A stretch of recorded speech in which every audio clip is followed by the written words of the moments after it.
It's a normal day when Lee goes to the supermarket to buy some supplies. Everything is as usual until suddenly, out of nowhere, portals appear and monsters pour out. The goblins immediately start killing the supermarket customers, sparing no one. Fortunately, Lee finds a machete and defends himself. Thanks to his experience as a mercenary, he easily takes down a few goblins. He gathers the frightened survivors, arms them with whatever he can find, and leads them forward to fight off the goblins that keep arriving. At first, everything goes well, but then people start to tire, and the stream of goblins doesn't stop. Soon, the military arrives, and with their firearms, Lee helps finish off the remaining monsters. At that moment, a system window appears in front of him with a notification that the game is restarting. While Lee tries to understand what it means, the portal glows again, and a huge orc steps out. Lee and the soldiers open fire, but the bullets are useless. The orc is immune to firearms. Then one of the survivors, who just moments ago was cowering in fear, rushes forward and knocks out the orc with a single swing of his axe, claiming the weak spot is the legs. Lee can't understand what's happening. How could this guy, who was trembling at the sight of a single goblin, suddenly become so strong and confident? Soon, all the other survivors show the same change, turning into seasoned monster slayers. But strangely, the changes affect everyone except our hero. Suddenly, he receives a system notification that explains everything. Due to a system failure, his regression has failed. Everyone else has regressed from the future. They know everything about the monsters and have years of battle experience. At that moment, Lee realizes he's completely screwed. But before he can even process it, another notification appears. The system has given him a unique special skill as compensation. It is Butterfly Effect Level 1 granted because he has not regressed. Every action he takes that changes the future will now give him bonus points. Lee stares at the words and understands. The butterfly effect means even the smallest action can cause a storm on the other side of the world. More orcs step out of the rift and the players rush forward to fight. Lee fires while assessing the battle. With his new player status, he can now see each monster's name and level above its head. His bullets only leave faint scorch marks, proving useless against the orc's thick skin. Close combat weapons work better since the regressors already know their weak points. Realizing this, he returns the gun and picks up an axe. The system rewards him with a bonus point, showing that his new choices alter the future. When an orc charges, he throws the axe at its knee and finishes it off with a clean strike. Another point appears. Kim watches and explains that in the past, he had used a chainsaw instead of an axe. Lee smiles, understanding that every different choice creates a new future. Kim then tells him he once killed 3 orcs using thinner. Lee recalls it as a flammable chemical and decides to try it. The butterfly effect triggers again, granting him more points. He pours thinner on the orcs, sets them ablaze, and watches flames consume them. The system awards several bonus points, and confidence rises within him. A message appears announcing his brave rookie achievement and granting a new skill called armor. A green aura hardens around his body, stunning everyone nearby. Kim curses in frustration, and another player complains that Lee always gains this power. Lee realizes this must be the same skill he had before since the butterfly effect did not activate. As the rift begins to rumble again, everyone turns toward it, bracing for what comes next. Lee stands before the rift as a system window appears, naming it the Goblin and Orc Dungeon with a D- difficulty. He studies the screen and realizes this game seems designed to wipe out humanity. Each dungeon contains a set number of monsters that eventually pour out through gates, and closing a gate is the only way to stop them. He turns to the players and urges them to clear the dungeon quickly.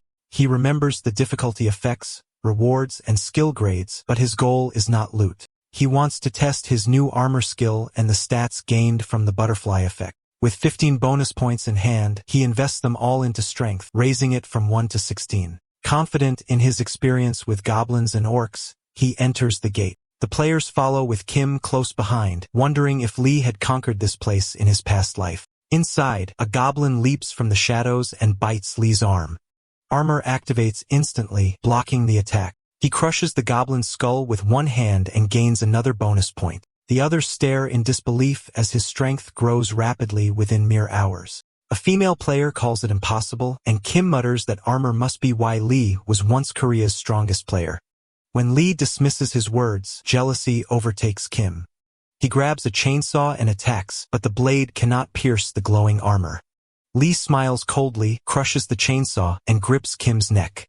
As Kim gasps in fear, Lee recalls the truth of the battlefield. Greed always ends in destruction. He realizes these regressors thought they could steal what he once owned. Fixing his gaze on the rest, he warns them to stay back. Then he twists Kim's neck and lets the body fall. A heavy silence follows. Lee reminds himself that the world's old laws no longer matter. The game has begun, and mercy only leads to weakness. He faces the trembling players and tells them to leave if they value their lives. Lee looks down at Kim's corpse and realizes how cruel this game truly is. An inventory window floats above the body, offering his items to others. He mutters about its convenience and takes the Goblin Champion's necklace, noting that it now has a new owner. The system rewards him with bonus points for changing the future. The necklace greatly boosts his strength and agility, giving him the same power as leveling up twice. It may lose value later, but for now it is useful. When a player mocks its appearance, Lee ignores the remark and picks up the broken chainsaw to cut down remaining goblins. Even if the boost feels small, every bit of power counts. Soon, a notification appears stating that all monsters are dead and the dungeon will collapse in 3 minutes. He recalls that a gate closes only when all monsters inside are slain. Those who fail to escape vanish with it, which explains the short escape timer. By the gate, he spots the boy who had earlier cried at his father. Lee asks if he wishes to die here. The boy insists on staying with him. Lee orders him to leave, but the boy continues to beg. Frustrated, Lee scolds him again and assigns his 9 remaining bonus points to strength, raising it to 28 with the necklace. The boy then reveals that they regress 10 years into the past. He says his life will not change even after those 10 years, so he wishes to be a hero for once. He asks to follow Lee, calling himself Kim Min-soo. His words and knowledge of future events catch Lee's attention. Min-soo confesses that he fought monsters and dragons for 10 years and now wishes to serve the hero of Korea. Lee finds him interesting and accepts his loyalty. As they leave the gate, Lee asks if being a sidekick is Min-soo's only goal. Min-soo replies that he wants to be second in command, calling Lee number 1. Lee challenges him to prove it by listing 10 future players, allies or enemies alike, warning that betrayal means death. Min-soo agrees, and they exchange contact details before parting. 3 days later, the world continues to adjust to the regression. Many players stay silent, afraid of being called insane or hoping for a new life. But with everyone regressing, no one can stand out as the sole main character. Media and online platforms overflow with stories about the new world. Lee watches the news from his apartment. The anchor, Jung Moon-young, reports that the world has turned into a game and introduces Lee Dong-guk, director of the Asia-Pacific branch of the World Player Association. Jung asks about the chaos surrounding the regression. Dong-guk explains that it benefits humanity as stronger players can protect others and restore order faster. Only those selling future knowledge pose a problem. Jung then questions whether the regression is linked to the final dungeon since players regressed 3 hours after 21 people entered it. Lee listens and recalls that the final dungeon appeared 10 years later. 3 hours after its entry, everyone regressed. Jung speculates that it may be the true end of the game. As the broadcast ends, Lee mutters about filthy bastards and remembers that he was once the strongest player. Lee listens to the news and finally understands why the players at the hardware store called him hero. A bonus point appears, and he guesses it is for the bubble wrap on his window. In his past life, he never bothered with such things. Now even small actions seem to reward him. He earns points for drinking water and sitting on the couch. His total rises to 37, and the steady growth lifts his mood. As he looks at the numbers, ambition stirs in him. He wonders how he became Korea's strongest player before without the butterfly effect skill. He learned early that the weak must yield to the strong, and this belief drove him to chase power through money and battle. Now with a real path toward absolute strength, he feels that dream returning. The news countdown ends, revealing statues of Lee Hwa-yoon, Park Moo-sung, and Choi Chul-sung, the heroes who entered the final dungeon. Seeing his own statue shocks him. It feels strange to be worshipped like this only 3 days after regression.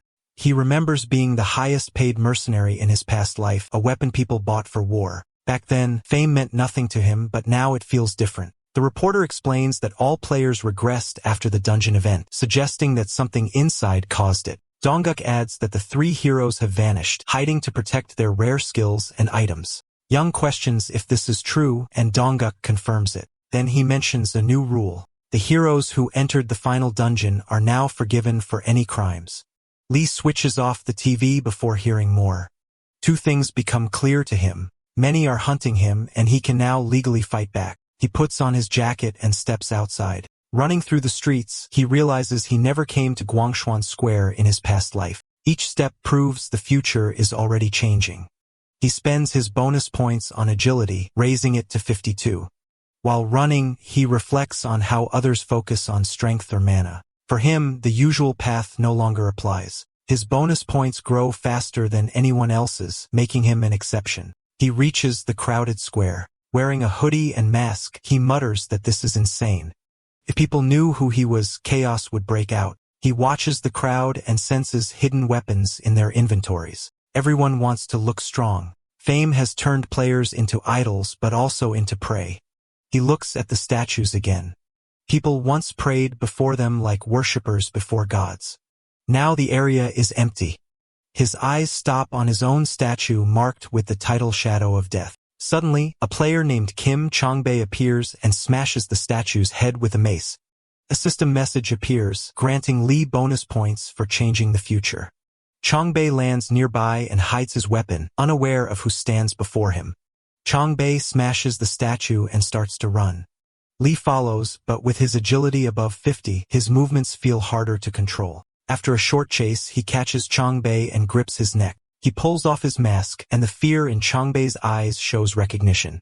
Lee demands to know where he was going. Chongbei tries to reach for his mace, but Lee seizes his hand and takes it. The weapon once belonged to an orc champion and holds a chance to stun, increasing attack and strength. Lee questions how Chongbei obtained such a rare weapon in just 5 days. Convinced he must belong to a guild, Lee tightens his grip and reminds him of his immunity to crimes. Chongbei gasps for air and begs to be released. Lee demands his name in guild. Trembling, Chongbei admits he is from the general guild. Lee orders him to continue. When Lee brings up Project Li Huayun, Chongbei reveals that it is a plan by the guild to collect all the skills and items Lee once had. After some hesitation, he admits the first target is the stealth skill. It lies in the Leaken dungeon, which will open in 3 days. He adds that 100 players will wait there, confident that Lee will return for it. Lee realizes those players must be regressors. Later, Lee meets Min Su and explains what he learned. Min Su distrusts Chongbei and asks permission to kill him, but Lee refuses. Min Su insists the guild will act sooner, while Chongbei claims it will happen tomorrow. Lee knows one of them is lying. Their argument grows until Lee grabs both by the neck and demands proof. Min Su shows his phone with an article stating that Lee will appear at the Leaken dungeon on the January 7th tomorrow.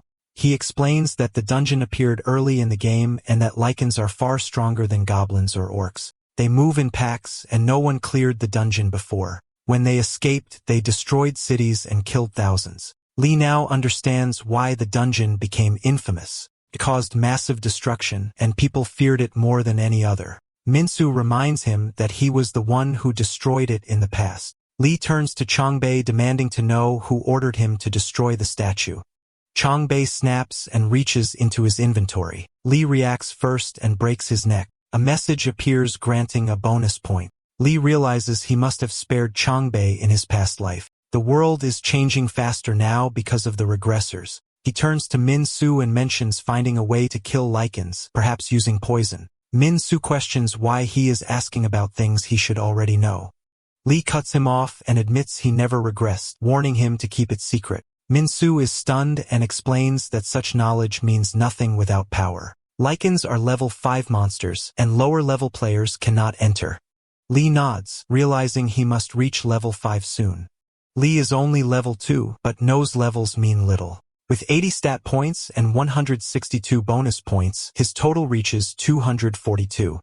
By his estimate, he matches a level 80 player. Still, Min Su reminds him that even with such power, he cannot face the lichens yet, and his low level prevents dungeon entry. Lee asks Min Su to take him somewhere to level up. Min Su explains that only goblin and orc dungeons exist for now since new gates open slowly, and the Leaken Gate appears tomorrow. Most players ignore the weaker dungeons, calling them a waste of time.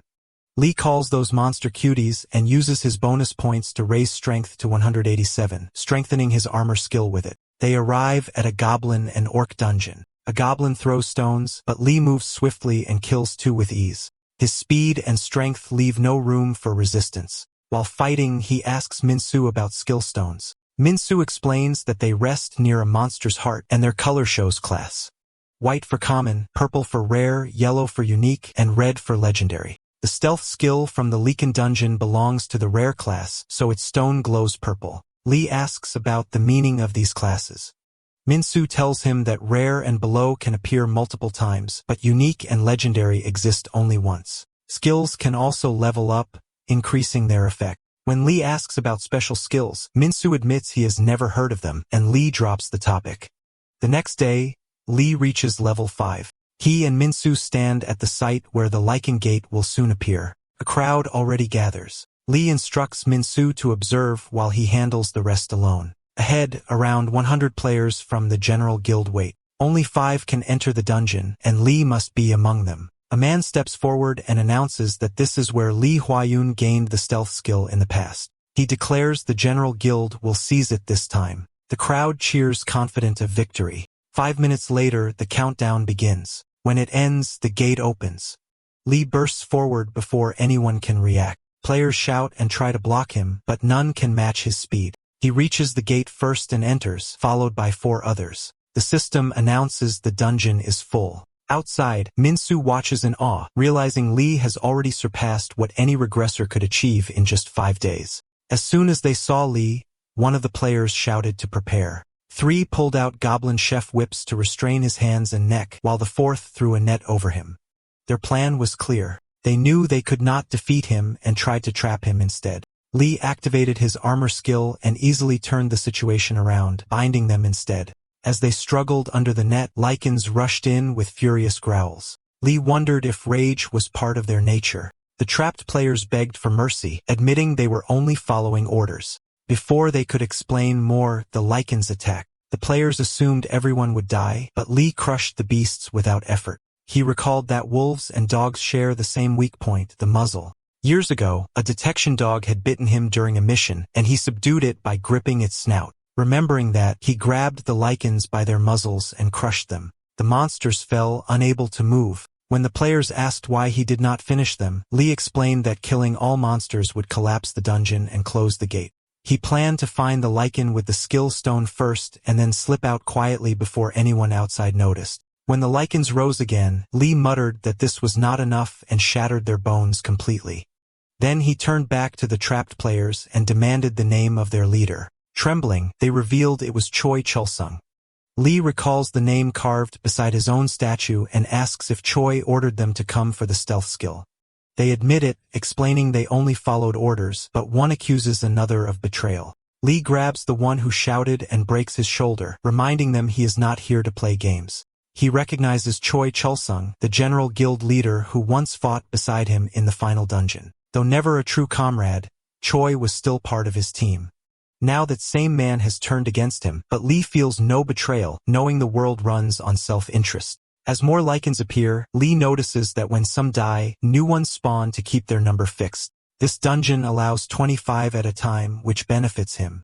He removes the net from the tied players and mutters that Chulseong should understand why his men must die, then throws them toward the charging lichens. The dungeon allows only 5 players at once, so when one group dies, others can enter. Soon, new players enter and find the severed heads of their comrades. Rage drives them forward, but Lee defeats them easily and binds them as well. When he demands to know which lichen carries the skill stone, one reveals it is the one with white eyebrows. Their quick cooperation shows how fear has broken them. Lee searches and finds the wounded lichen. He tears it open with his bare hands, blood and flesh scattering around. Disgusted, he thinks that Minsu should handle such work in the future. Inside, he finds the stone containing the stealth skill. The prisoners whisper that it is the same skill used by a hero in the final dungeon and regret losing the chance to claim it. Lee considers selling the stone for wealth but decides otherwise. Since the game began, power has stood above all. He remembers his orphan childhood and the wars he survived. True power now lies within his reach, and he will seize it to shape a new history. He swallows the stone, but a message states that the skill is locked until level 10. Frustration rises as his current level is 6. Determined, he resolves to grow stronger. He uses his 102 bonus points to increase strength, raising it to 289. Knowing the guild's men wait outside, he realizes a direct fight would be dangerous. To stay safe, he spares one Leakin so the dungeon remains open. More will spawn, letting him train further. With his immense strength, even a level 5 Leakin poses no challenge. He focuses on controlling his power to avoid killing them too fast. After steady fighting, he reaches level 10. The stealth skill unlocks, and he activates it, turning his hand transparent while his clothes stay visible. The players explain that at higher levels, even clothes vanish.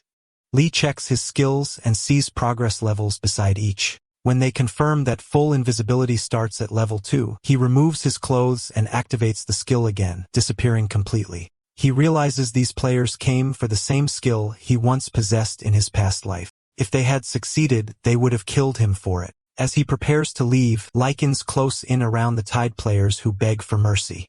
Lee orders them to be silent and walks away without looking back. Outside the gate, the crowd notices it has opened again. They whisper, wondering who died and who will go next. At the same time, Lee steps out unseen under stealth. Watching the restless people, he mutters that the view is worth seeing. Then he spots Min-soo, taps his shoulder, and tells him to stay quiet before pointing toward a taxi for them to take.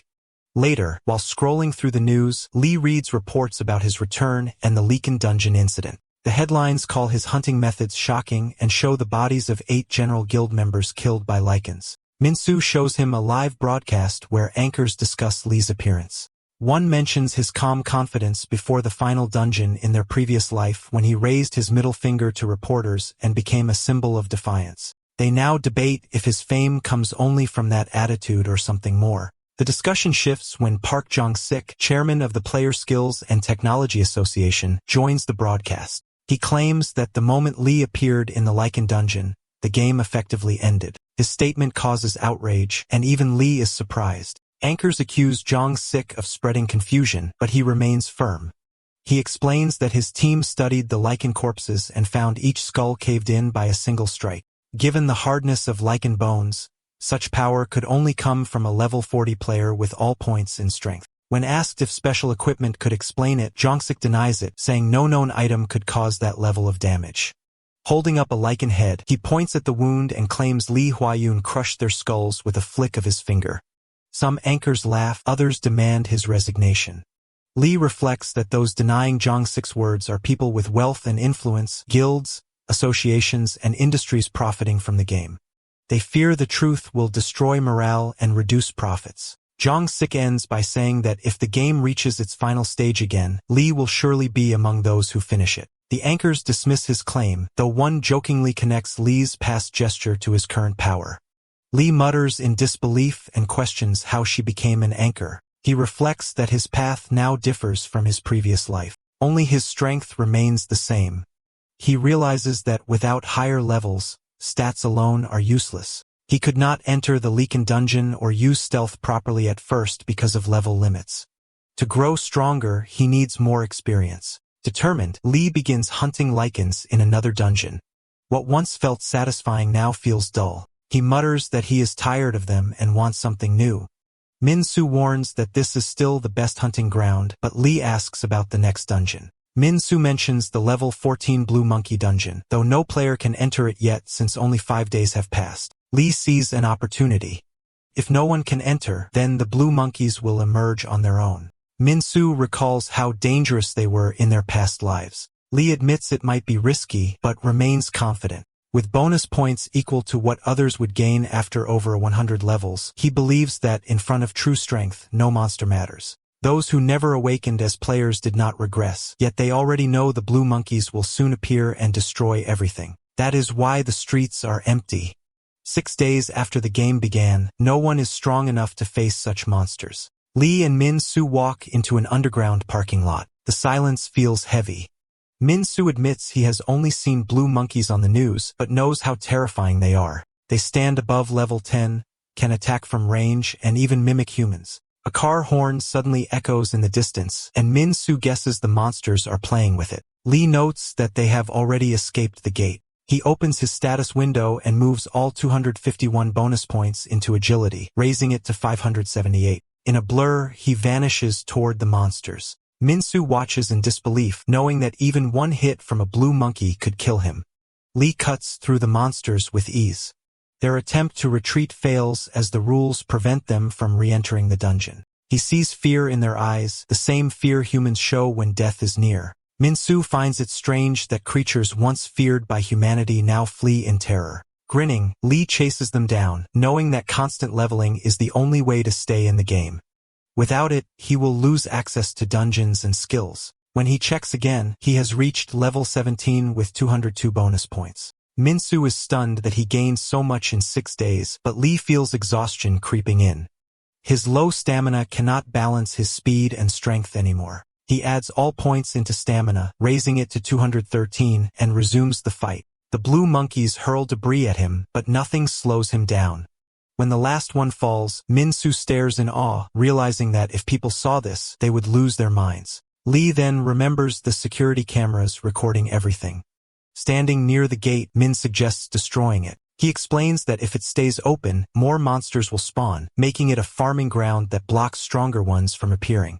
Lee agrees the blue monkeys are now too weak to give him real growth. He only came because no higher dungeon exists yet. Minsu adds that clearing dungeons unlock stronger ones, and humanity never allows weaker gates to stay.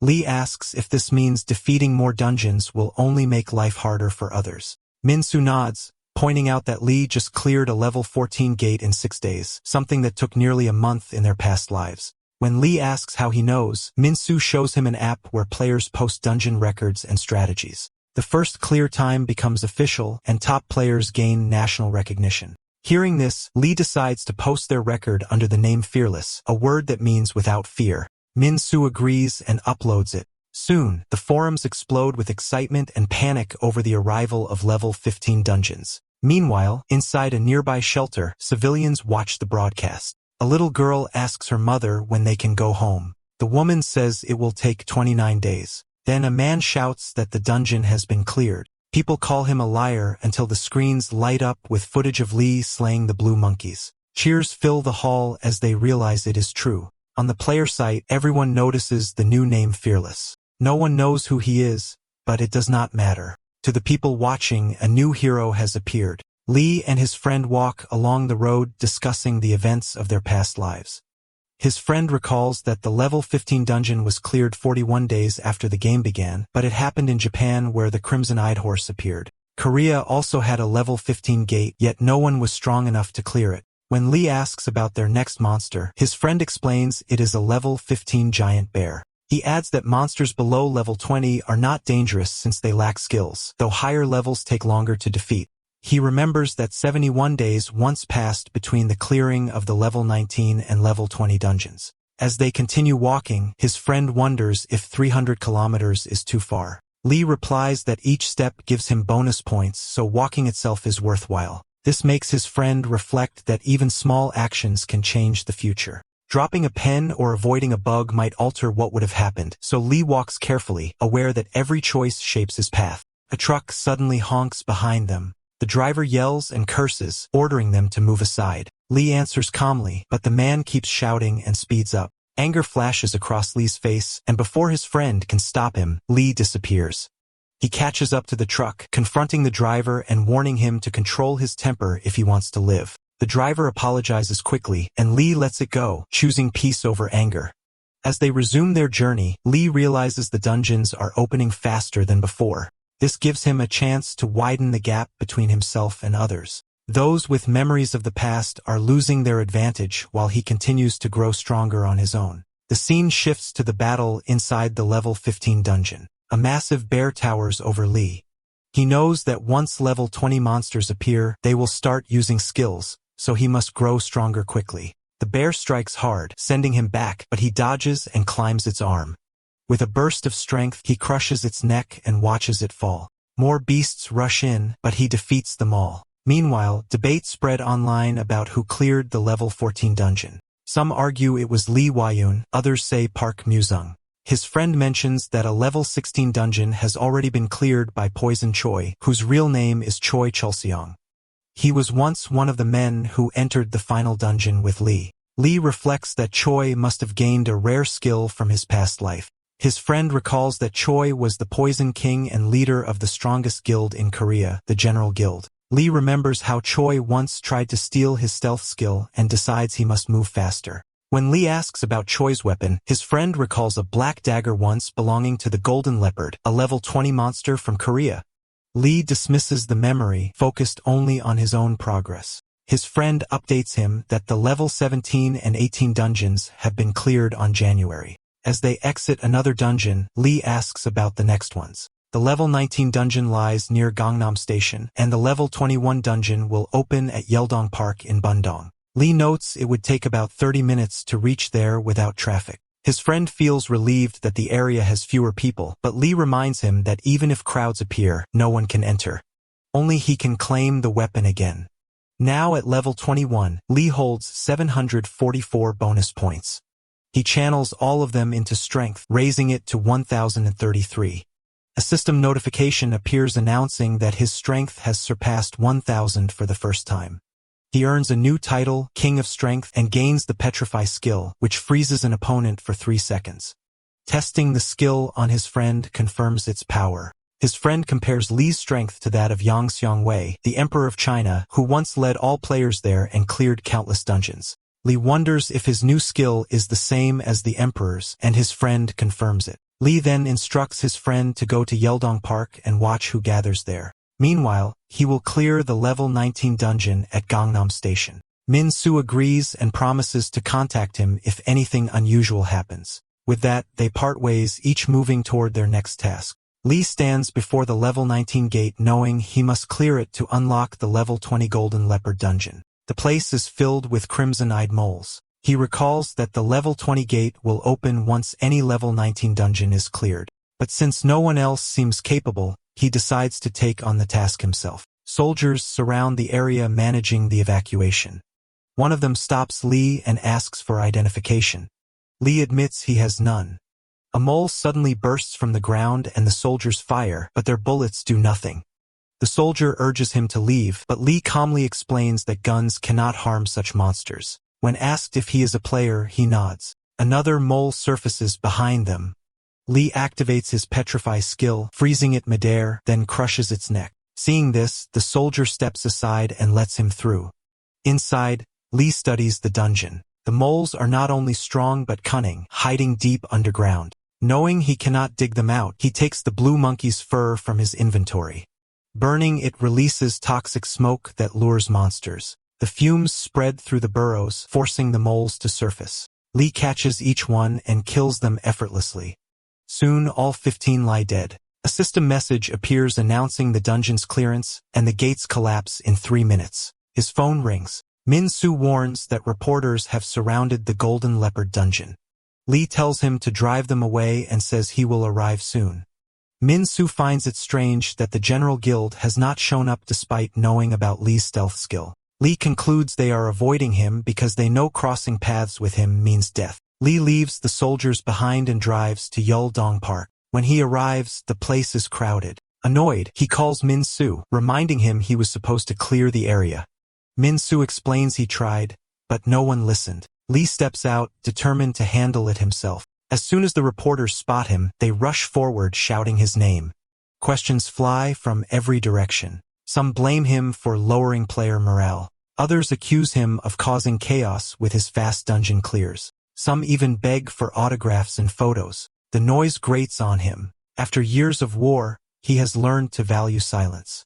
He stares at the crowd and declares that weakness is not a sin, but blaming others for it is. Those who do should rot in hell. His sharp words quiet the crowd for a moment. Then one reporter brings up Boward, a Canadian player who once entered the final dungeon. Boward has claimed Lee is strong now, but will be the weakest among high-level players later. Lee asks which station has the highest ratings. When they point to one reporter, he turns toward the camera, raises his middle finger, and delivers his answer to Boward. Lee steps into the Golden Leopard dungeon where 7 golden leopards roam. The dungeon allows only 2 players and holds a B+ difficulty, known for granting rare items. He recalls that hunting these beasts usually takes 2 skilled players, and B+ dungeons are never easy. One leopard roars and stuns him. He expected this, knowing the roar prevents him from using skills for a while. Without his abilities, he must fight differently. When another leopard lunges, he evades its claws, aware that even a scratch could be fatal. He activates his stealth, moving unseen through the battlefield. From the shadows, he strikes swiftly, relying on speed and precision rather than defense. Realizing that grappling is his only option, he seizes a leopard and slams it to the ground. The fight drags on, but he endures. At last, all 7 beasts fall. A system message declares the dungeon cleared, and he checks his inventory. Inside lies a dagger named the Dagger of Destruction. Its description says it channels the energy of its wielder skills. Lee equips it, noting that it has no fixed stats yet radiates immense power. Activating armor, he watches the dagger gain the same skill. When he turns invisible, the blade disappears with him. Its strength grows with his own just as it did in his past life. Satisfied, he prepares to leave as the gate begins to collapse. Outside, a crowd of reporters swarms him again. They shout his name and bombard him with questions about Fearless, the dungeon, and his weapon. Their noise irritates him. He spots Min Soo nearby, apologizing for failing to clear the area. Lee understands. His friend lacks the influence to stop them. He notices something strange. No players have appeared. Normally, many would rush here to steal his loot or skills, yet none have come. The thought unsettles him. Then a reporter calls out, asking when he will gain the unique skill Eye of the God. Lee freezes confused as he has never heard of it. His friend signals him after hearing the name Eye of the God, reminding Lee that it was once his skill. Reporters close in demanding to know his stats and level. Lee answers calmly that he is level 24 with a strength of 1033. Silence falls. He declares that he is beyond the law and warns that if anyone bothers him again, he will kill them. The next day, chaos spreads worldwide. Newspapers print headlines calling him the birth of a god and mock Boward's earlier taunts. Others report that the Golden Leopard dungeon was cleared in less than 40 minutes. Governments express concern, and North Korea labels him a global threat. Every outlet writes about his refusal to give interviews and his threat toward the media. Later, Lee and Min Soo sit in his living room.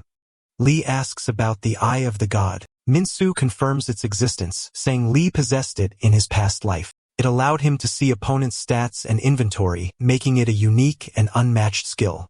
As it leveled up, it evolved through a process called a second awakening, changing not only in power but in form.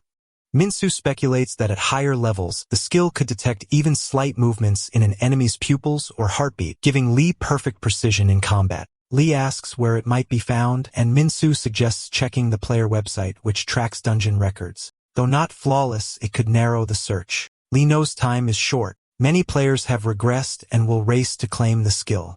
Large guilds and low-level players alike will hunt for it. Min Soo reminds him that he was one of the strongest players in his past life and that people talk about him constantly. Rumors about Project Li Huayun spread rapidly, and major guilds have begun studying records of those who entered the final dungeon. Lee wonders if these records were made because they foresaw regression, but Min Soo clarifies that they were made for murder. Guilds documented every powerful player, noting where they obtained their items and skills.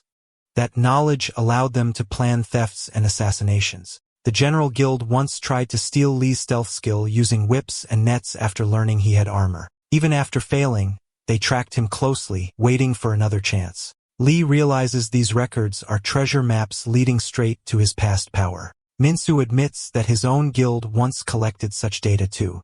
Skills and items were everything in this world, and killing became a natural part of survival. By tracking dungeon gates, guilds could guess exactly when someone gained a new skill. Lee reflects that the General Guild, led by the Poison King Choi Chulseong, is the most powerful in Korea and one of his old rivals. They already know his past skills and may now be chasing something greater, the Eye of the God. Min Soo suggests they may be using their memories of the past to forge powerful weapons early.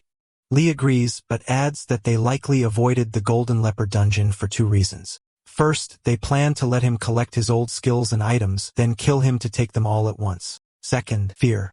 His strength has already terrified them enough that none dare to face him again. Lee checks the game website and sees that the level 21 Black Orc dungeon has been cleared by the ID Poison Choi.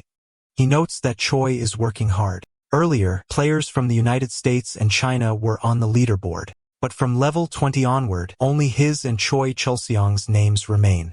He is now level 25 with 732 bonus points, which he assigns to concentration, raising it to 733. He reflects that no one can yet become emperor since that title requires a stat over 1000. When his strength surpassed that mark, he gained the title King of Strength and unlocked the skill Petrify, once owned by Emperor Yang Xiongwei in his past life. Since only a level 21 dungeon has been cleared so far, no one could possibly reach that power yet. His friend agrees with his decision, noting that concentration is vital. Lee explains that it enhances combat awareness, evasion, and precision, letting him use his strength to its fullest. It also helps when skills are unusable. When asked if he needs more mana, he replies that he never runs out since he controls it efficiently. Lee decides to improve his stealth skill next. His friend suggests brute force might be faster, but Lee explains that stealth offers information through spying and infiltration, making it more useful. He plans to raise it to level 2 before visiting the General Guild headquarters. As they step outside, his friend comments on his plain clothes and insists he should dress to match his growing power. Though reluctant, Lee agrees and follows him to a store known for dungeon player outfits. The shopkeeper, recognizing Lee, offers the clothes as a gift in his honor. Amused by the gesture, Lee accepts and leaves after changing into his new attire. He then asks how to raise stealth. His friend explains that proficiency comes from understanding and repeatedly using the skill. Certain actions increase proficiency points, which trigger system notifications. Lee figures that other Regress players already know these methods and decides to begin testing. They enter a goblin and orc dungeon. Goblins pose no threat, so Lee focuses on orcs. He activates stealth as one roars nearby, testing different approaches. When he tries combining armor with stealth, it fails, so he switches back and strikes the orc's neck, gaining proficiency. Realizing the process works, he continues hunting until stealth reaches level 2. Now anything touching his skin can become transparent depending on his mana. Satisfied, Lee asks about the General Guild headquarters. His friend tells him it is in Cheongdam, Gangnam District. Lee smiles, remarking that it must be a wealthy place. Lee stands outside the General Guild headquarters with his stealth skill active. 2 guild players walk ahead of him, complaining about the trouble caused by Lee Huayun. One mutters that they only pretend to help while collecting money, and the other warns him to stay quiet. As they swipe their cards, the guard greets them, and Lee slips in behind. One player pauses, sensing something strange but dismisses it. Lee considers it a close call and listens as an announcement calls all executives to a 9:30 meeting. He decides to follow. Inside the conference room, he keeps stealth active. A man opens the meeting, noting the date as January 14th, and a rank player mentions that the guild master is absent, clearing a level 23 dungeon. Another worries about his condition. A B-rank player declares that their master will soon claim the Eye of God, and Lee notes the phrase carefully. They discuss monitoring Lee Huayun, complaining that his name dominates every meeting and that they cannot find him. Vice Master Choi Han-song remarks that if they cannot locate him, capturing him is hopeless. Lee smiles inwardly, knowing he is right there. Han-song adds that losing the stealth skill, the dagger, and now the Eye of God would destroy them. The man leading the meeting claims Lee will appear for the Eye of God, an executive object saying Lee's power has grown beyond belief. He waves a newspaper reporting Lee's strength of 1033, calling it impossible. Han-sung dismisses it as a bluff meant to provoke fear and asks for the plan. The man presents documents detailing Lee's past actions, revealing that he claimed the Eye of God in the level 34 Black Ogre dungeon, killing 4 guild members. He asks those who died to raise their hands, and Han Wuzing, Lee Yujin, Park Gwang-ho, and Go Sang-yoon respond. Lee silently observes them, recalling their fates. Yujin recounts that the dungeon always holds a rare skill, and that their master sent them there years ago. They had dismissed Lee as a weak player, and that mistake led to their deaths. Fear shows in their voices as they remember. Park admits he still shivers at the memory. Yujin explains that the unique skill Eye of God always appears in that dungeon, and that their knowledge now includes details gained after regression. Lee glances at the documents, noting the dungeon's location and the monster's weaknesses. Han-sung asks for their plan. Yujin explains that their master will go himself this time. And since only they and Lee know the dungeon well, they will take the chance to kill him and retrieve the Eye of God. He proposes using SA2 on the Black Ogres. Another player protests, reminding him that the drug is banned. Yujin insists there is no other way to stop Lee. Park adds that they will support their master and return with the eye. Listening from the shadows, Lee quietly wonders if they are ready to die the same way again. Human imagination knows no bounds. Even as monsters threaten the world, humans study their remains to craft tools for survival. Monster materials are unlike anything found on Earth. Some are harder than iron yet light, some burn better than coal, and others are shaped into complex designs. These discoveries advance human technology, though not always for good. One such creation is the drug SA2. Lee messages his friend to ask about the drug. His friend is alarmed and warns that it is banned by the World Player Association. When Lee asks about its purpose, his friend explains that it amplifies a monster's power. A test once turned a goblin strong enough to defeat a level 20 golden leopard. The drug was originally made as a weapon to unleash monsters in enemy lands, but it caused chaos, leading to soldiers and players dying to weaker beasts. In the guild meeting, Lee Yujin explains that SA2 lasts 24 hours. When Li Wei-yun appears at the Black Ogre Gate, they plan to inject the drug into the monsters, raising their strength to level 100. After killing him, they will seize his skills, items, and the Eye of God. Han Sung approves but warns everyone to keep silent or the guild will collapse if the truth spreads. He stresses that the Eye of God is too valuable and urges everyone to grow stronger before facing the level 33 Black Ogres. Yujin agrees and thanks them for their support. Suddenly, Lee receives a system warning that his stealth will deactivate soon due to low mana. He regrets not investing more points earlier and quickly applies all 243 bonus points to mana, raising it to 341. Yujin senses the sudden shift and questions who just used a skill. Guang Ho dismisses it, but Yujin insists he felt a strong flow of mana. Before suspicion spreads further, someone enters to announce the guildmaster's arrival. Choi Chulsung walks in and the room grows tense. Lee feels the power radiating from him. Chulsung assures everyone there is no need for alarm. Hansung mentions SA2, insisting it is their only chance to defeat Wei Yun, whose strength seems impossible. Chulseong replies that Wei Yun does not lie, though his power is indeed unbelievable. He then orders everyone to move out. As Chulseong passes, Lee considers confronting him, but decides to focus on the archives.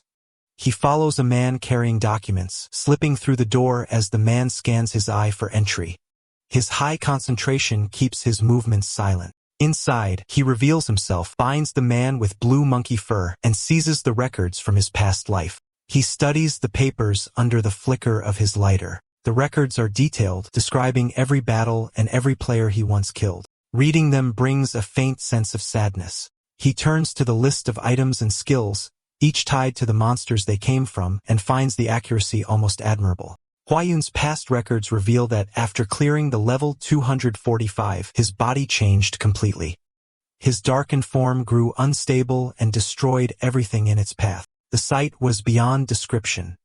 It became a legendary grade skill that players later named Li Huayun's Shadow, earning him the title Shadow of Death. After the world reset, this same power now belongs to Choi Chulsung, master of the General Guild. Reading the records, Lee realizes this is the final entry about his past and future. He suspects it is only a copy and demands the original before destroying the archive. Shattering the supercomputer that held all guild data, he earns a vast amount of bonus points, showing how much the guild's fall has shifted the world's balance.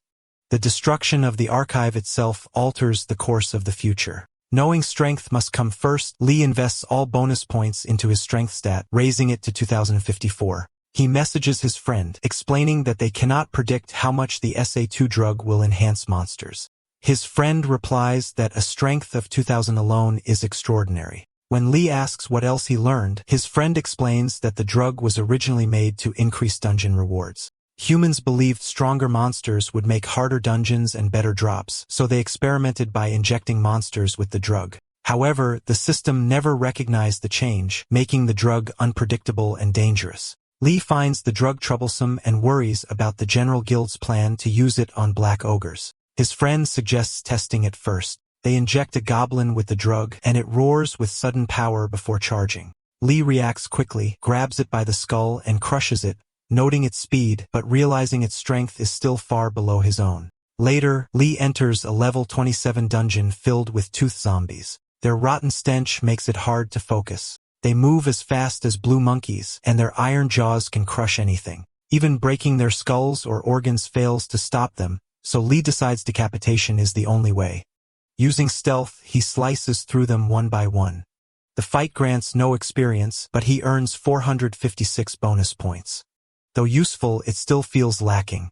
As the last zombie falls, the system announces that all monsters are defeated and the gate will collapse in 3 minutes. Another message appears stating that the proficiency of his butterfly skill has increased and that his actions are greatly altering the future. Lee pauses, wondering what the system truly means by those words. Lee steps out of the gate and calls for his friend. He asks if any questions remain, explaining that he does not need them because of regression. Each player received 3 questions from the system at the start, and his friend reveals that he already used one to ask why regression happened, leaving 2.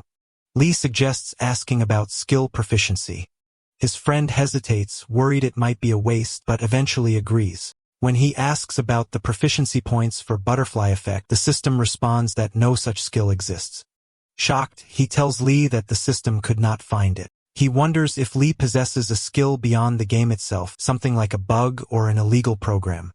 Before they can discuss further, a new dungeon gate appears. A message states that a level 1 special dungeon with S-rank difficulty has been unlocked, and only 1 player can enter. Lee receives a notification that he has gained over 4,000 points through butterfly effect, which triggered the dungeon's appearance.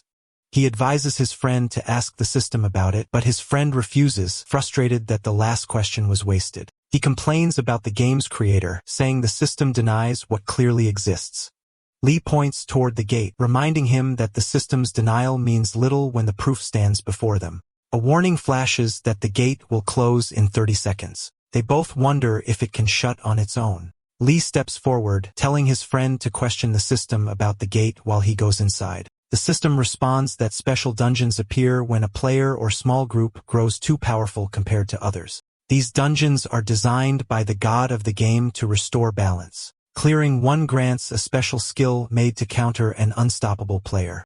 His friend realizes the gate appeared because of Lee and that any player who clears it could gain a skill strong enough to challenge him.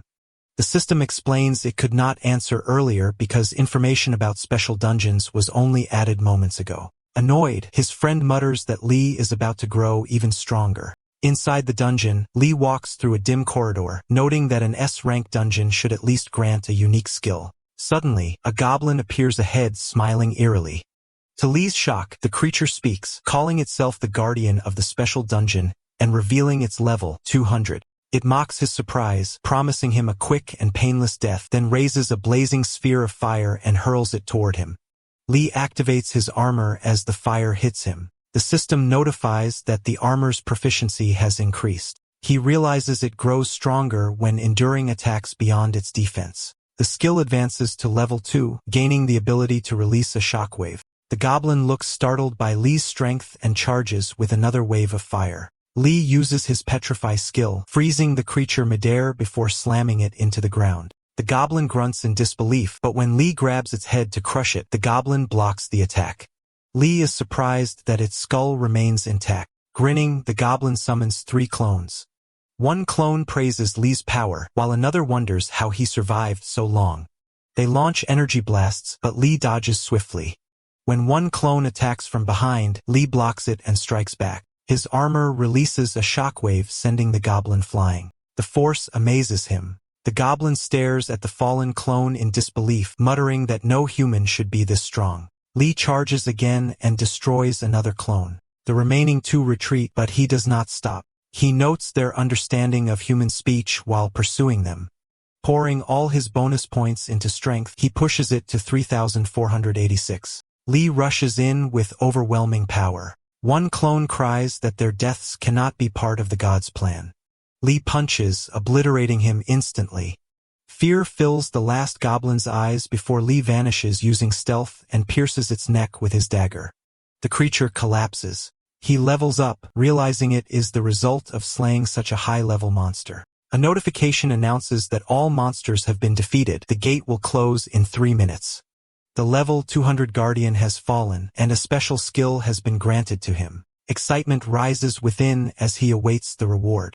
Lee receives the special skill Eye of the Reversal, which allows him to read another player's memories. However, it cannot read the memories of players stronger than him and can only be used once every 24 hours. The skill has the power to close the knowledge gap between past and present players who once relied on experience and memory to stay ahead. Stepping out of the gate, Lee meets his friend who immediately asks if he gained another special skill. Instead of explaining, Lee decides to demonstrate and uses the skill on him. A system message appears asking which memory to view.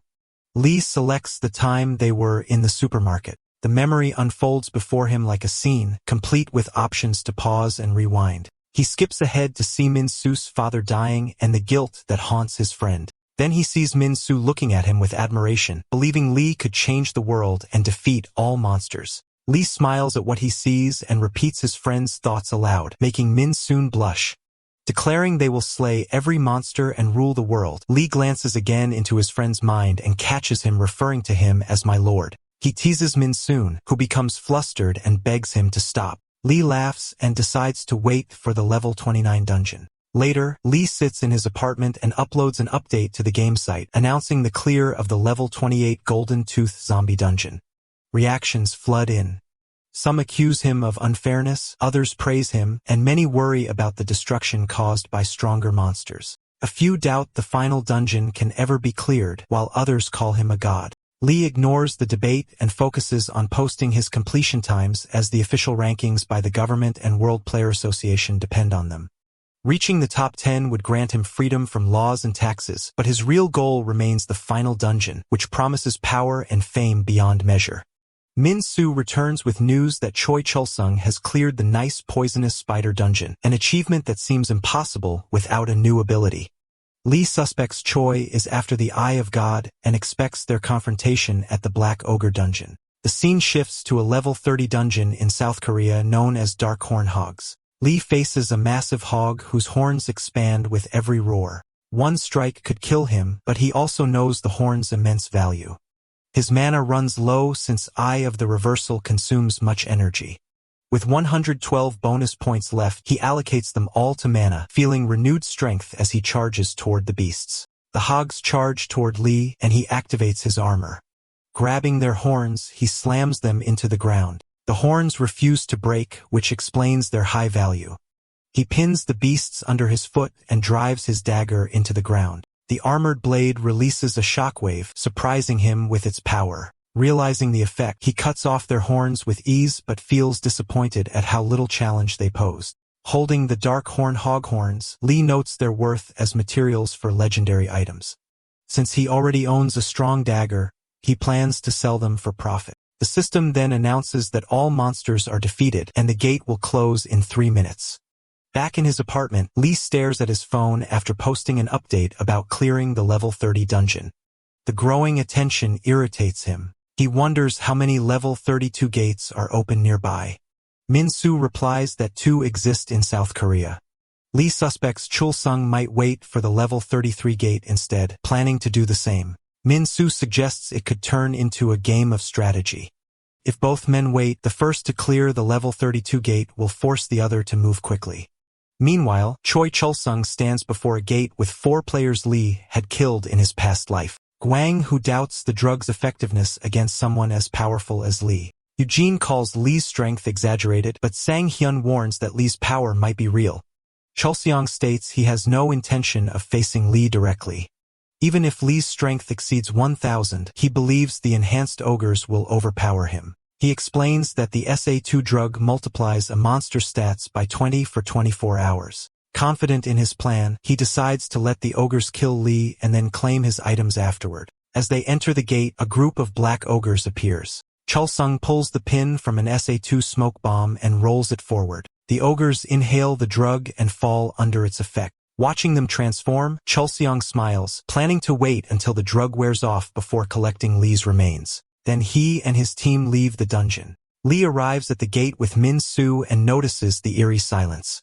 He concludes that the enemies have already used the drug on the black ogres. Spotting footprints, he wonders how the so-called top guild could be so careless. Min-soo confirms the ogres are under the drug's effect and suggests waiting for the drug to wear off, but Lee refuses. Since they already know the monster's position, changing plans could alert the enemy.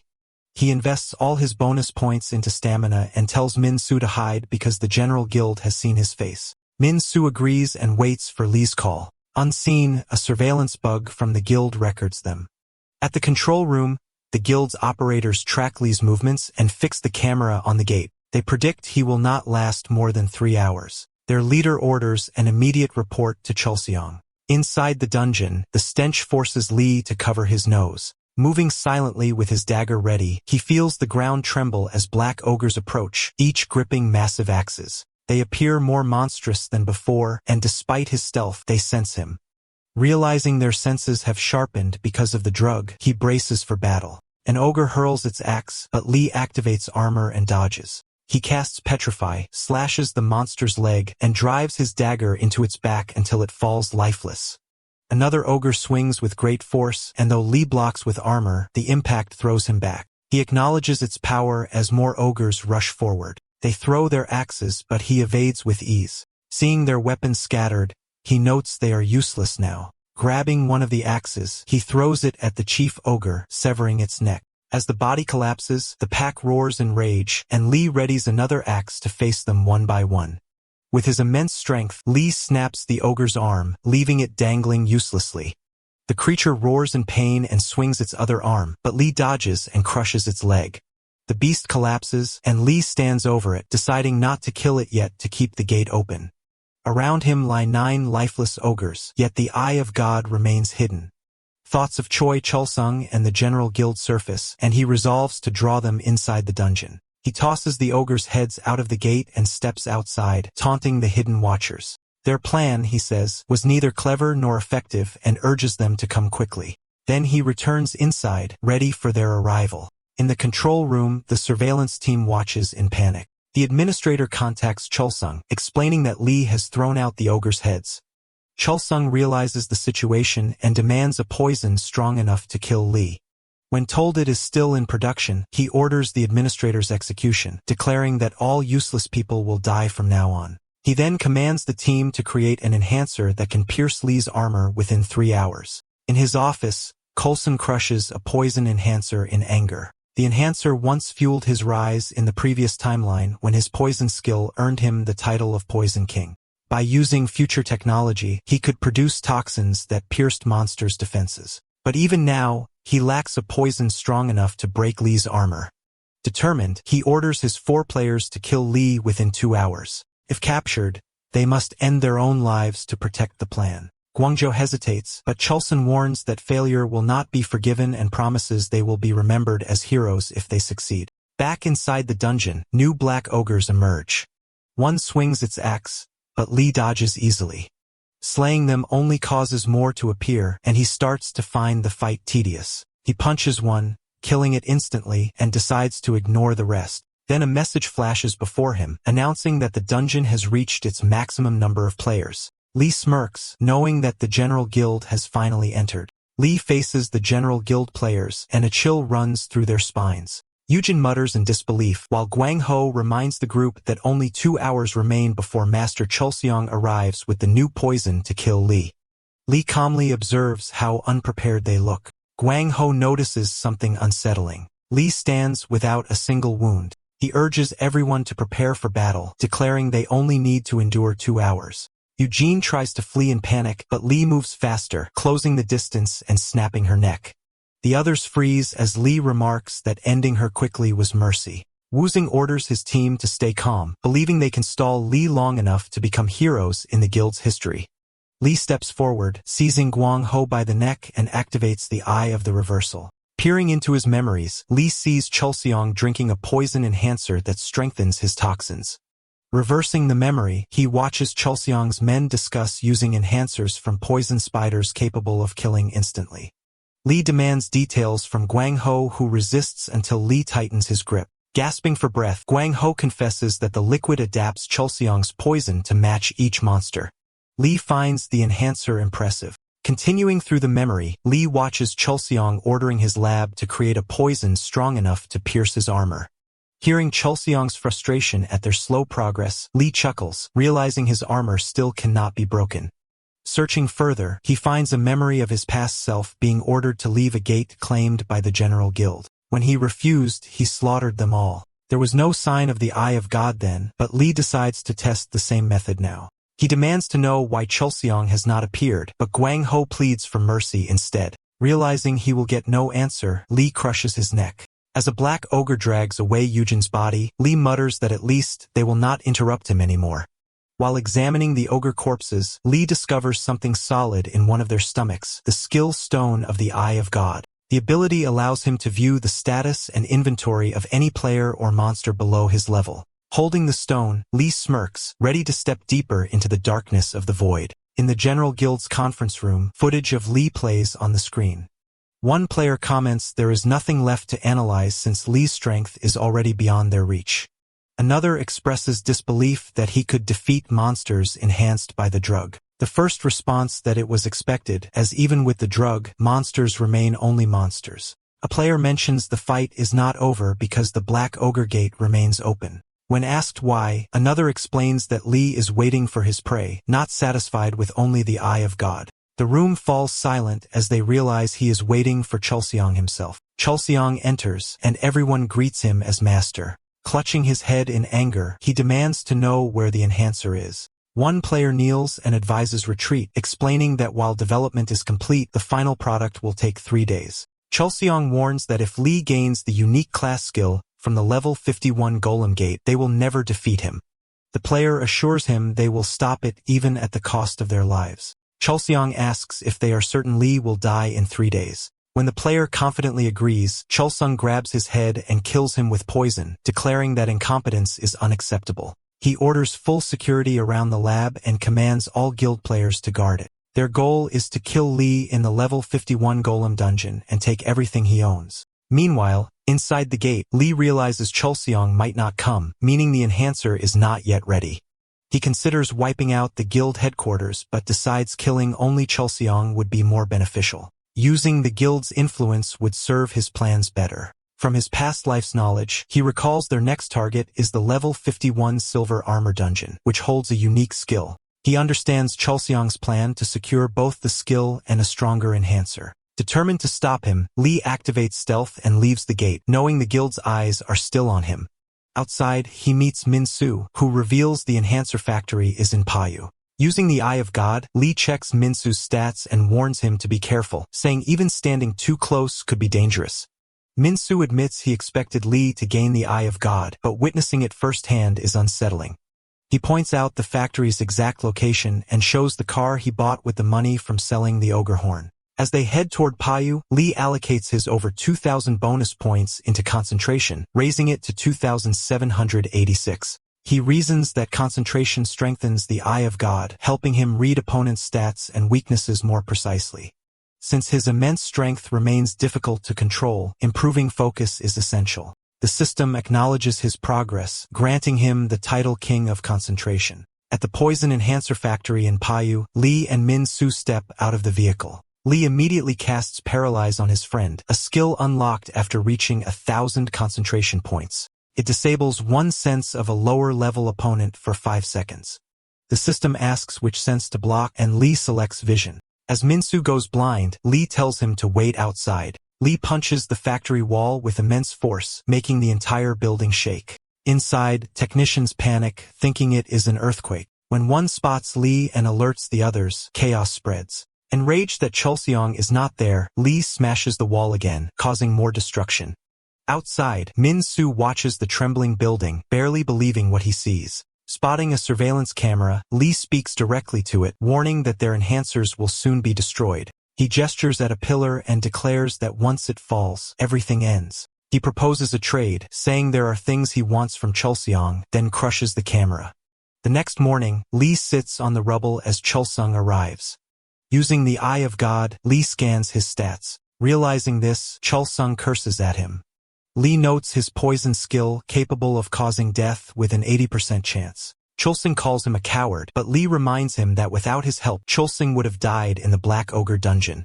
According to Lee, victory decides who the coward truly is. Cholseong attacks with poison, but Lee evades and closes the distance. His speed shocks Cholseong. Grabbing him by the neck, Lee withstands the poison with his armor. He remarks that only a stronger enhancer could have pierced it. Using the Eye of Reversal, Lee reads Chulsung's memories, uncovering his skills, items, and the final hidden dungeon. Chulsung laughs suddenly, and before Lee can react, he throws poison toward Min-Soo. The strikes, infecting him. Consumed by rage, Lee ends Chulsung with a single punch. Retrieving the poison skill stone from the corpse, he rushes to his friend who begins to heal after absorbing it. Lee scolds Min-Soo for standing too close. When Min-Soo asks if the poison skill now belongs to him, Lee confirms. Min-Soo thanks him, but Lee dismisses it and tells him to prepare for future gates. They will need the equipment from them. That day marks the death of Chulsung, once the most feared man in Korea. The next day, headlines across Korea declare criminal of the century Chulsung dead and General Guild officials arrested. Reporters question who defeated the underground leader. Lee reads the news as Min-Soo suggests revealing the truth, since the public now sees Chulsung's killer as a hero.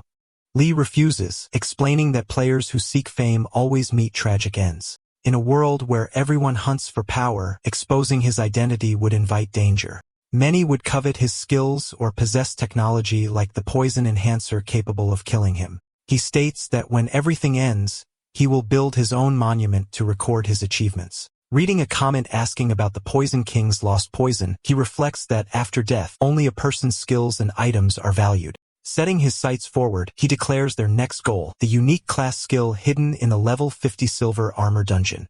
The records name it Assassin. And though he does not know its power, he believes following his past path step by step will be the fastest way. A system alert shows his bonus points continue to rise, likely due to the knowledge gained from the General Guild. Since he alone did not reset, his growth mirrors a main story quest. He plans to collect key items and progress faster. Min-Soo, now stronger with Chulsung's poison skill and a bag of enhancers, can hunt alongside him. Though destroying the factory limited their supply, it was still the right choice. Min-Soo suggests using the alias Joker Kim for Lee's game account, recalling it as a legendary name from the past. Lee accepts and tells him to reach level 34 before their next dungeon. By January 29th, Min-Soo clears the level 34 Blue Pheasant dungeon, and Lee advances to 37. Their rapid progress sparks rumors online. Some speculate that Joker Kim might be Lee's ally, while others insist the great lone Lee never keeps companions. That night, Lee leans against a wall, speaking to Min-Soo over the phone. Min-Soo praises the enhancers, saying monsters melt before his poison. He plans to rest after one more run. Lee warns him not to underestimate his enemies and to call once he clears it. Hanging up, Lee reflects that nearly a month has passed since the reset. Without resting, he has advanced rapidly. Opening his status window, he assigns all bonus points to agility, earning the title King of Agility, and unlocking a new skill, Gravity Control. Testing it on a tree, he sets the weight to 100 tons, but the system rejects it. Lowering it to 2 tons, the tree collapses under the force, and he feels an overwhelming sense of power. A warning flashes. His actions will greatly affect the future. Just then his phone rings. Min-Soo's panicked voice breaks through, shouting that a level 100 lichen has appeared. The line goes dead. Lee realizes the system's warning referred to this very moment. He dashes toward Min-Soo's gate, knowing the future he has been changing has finally begun to unfold. Min-Soo lies injured outside the level 38 gate, struggling to breathe. When Lee arrives, he immediately asks what happened. Min-Soo explains that a level 100 monster is inside, confused how such a beast appeared in a gate meant for 38. Lee notices the deep wound on his arm, and Min-Soo admits the strike never touched him. The wind alone tore his flesh. Suspecting the dungeon may hold an item of equal level, Lee moves toward the gate. Min-Soo pleads for him to stop, but Lee ignores him and steps inside. Within the dungeon, Lee finds serpents with flames burning at their tails. Believing them to be the gate's main threat, he crushes one underfoot and uses its body to strike down the rest. The silence that follows makes him doubt Min-Soo's words until a low growl breaks through the air. A towering lichen emerges, gripping a scythe. Activating the Eye of God, Lee confirms it as a level 100 lichen, a result of the butterfly effect. The distorted future has arrived. The lichen attacks with its scythe, but Lee dodges and retaliates with brutal precision. He lashes its face with the serpent's body, but the beast barely flinches. When it unleashes its execute skill, Lee evades again, closes the distance, and slams it to the ground with a flick to the head. A flurry of strikes follows until the monster collapses lifeless. Level up notifications flood his vision, his level soaring to 62. Among the loot, he spots the Lycan's broadsword, its power immense, yet locked behind a level requirement of 100. Frustrated, he stows it away and finishes carving the creature before leaving the dungeon. Outside, the news shocks him. Lycans are appearing worldwide in New York, Tokyo, and beyond. The World Player Association president urges global unity, while Boward, America's top player, calls the crisis beyond comprehension. Watching the chaos unfold, Lee admits the truth. It is his fault. His actions altered the future, summoning the Lycans into this world. The president announces that new gates will not appear until the strongest monsters are slain. Lee realizes this means the level 39 gates remain sealed. Min-soo feels a momentary relief, but Lee knows it only delays their progress. Turning away from the screen, he declares their next move. They will head to the airport. Their destination is Japan, where the Lycans await. Lee and Min-soo arrive at the airport, masks covering their faces. The receptionist informs them that all flights to Japan are cancelled due to the Lycan outbreak. Min-soo replies he has already received the same answer from every airline. The receptionist, confused by their persistence, warns them to leave at once, saying even the president cannot lift the ban and that they would die if they went. Min-soo urges Lee to remove his mask. Since the airport is nearly empty, Lee takes it off. The receptionist recognizes him instantly. When Lee states he must go to Japan to kill the Lycan, the man hesitates but admits it is dangerous even for him. Lee sighs, pulls out the Lycan's broadsword, and drops it when it refuses to equip. The receptionist stares in disbelief, understanding that Lee meant the World Player Association's private jet when he asked for a comfortable plane. With help from Japan's government and the association, Lee and Min-soo soon depart on a luxurious flight. The calm of the journey fades quickly when Nami, a researcher, begins explaining the Lycan's unmatched defense.